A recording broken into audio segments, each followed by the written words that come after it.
Hi from Washington. I want to talk today about weaning off of Klonopin while living with idiopathic hypersomnia because this has been quite the experience for me. I initially was on 4 milligrams of Klonopin, 2 in the morning and 2 at night. And when we started treating me for the IH, we had to cold turkey take me off of the 2 milligrams that I take in the morning because it's not a medication you can take with a stimulant because the upper downer combo is not a very good choice of medications to be taking. As I'm sure many of you are aware of stories of famous people having done that and the tragedies that they have had when they've done that.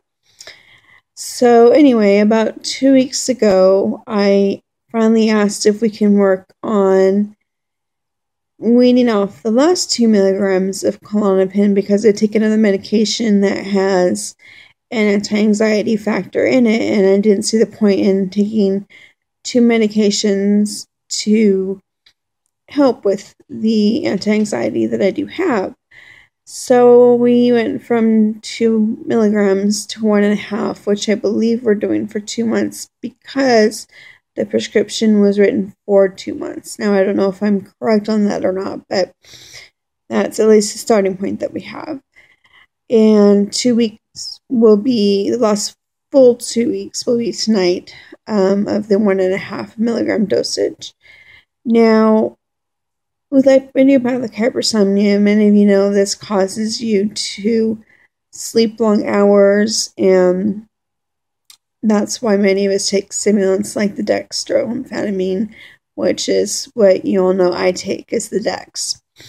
And in this last visit, we had to increase my dex from 20 in the morning to 20 in the morning, 10 in the afternoon, to 30 in the morning and 20 in the afternoon, which has been going really well. But as time has progressed with the tapering off the Klonopin, I've been experiencing insomnia and staying up later and later and 3 a.m. and I get up and all I want to do is sleep all day. I just want to be a bum and I have absolutely no energy.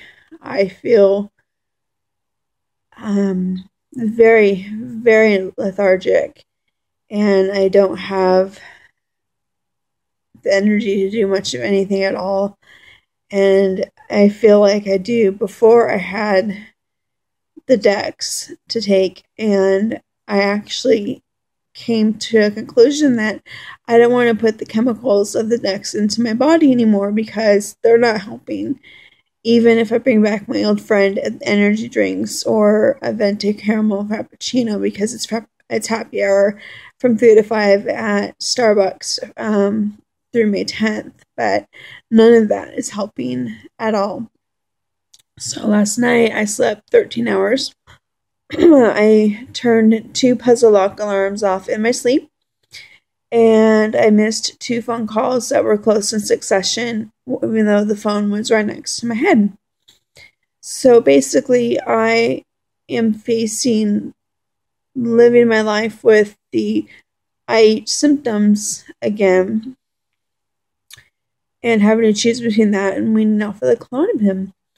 And I have a message in with the doctor who is only in on Monday as to where to go from here because my sleep was perfect before and it had taken so many years to get there, and we finally got there and we got through the IH hurdle with the dex and things have been going so well, and now they're not, and I'm not even at home where it's easy to hide things and deal with it. So I don't know what's going to happen, but hopefully, being between phones right now, I will leave a message with my grandmother like I asked.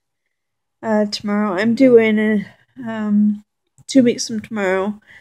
And the only thing I can really do is make an appointment to go in a week earlier, but it could be a week longer of all this living with the IH symptoms, which I really don't like, because it's so hard and then you can't do anything, as many of you know. So I just thought I'd share with you that that's what I'm going through right now, and I posted to the two groups on Facebook about it to see if maybe somebody else has gone through this. I don't know.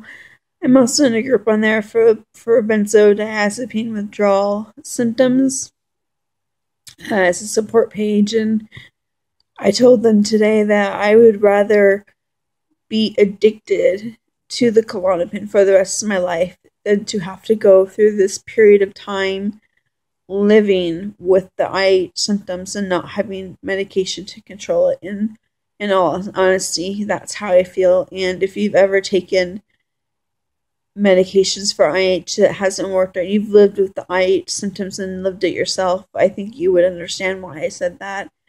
And they don't fully understand the IH and how it affects your life, and so they're not really sure why I would say that, but I think the people in the IH groups would understand why I make that statement.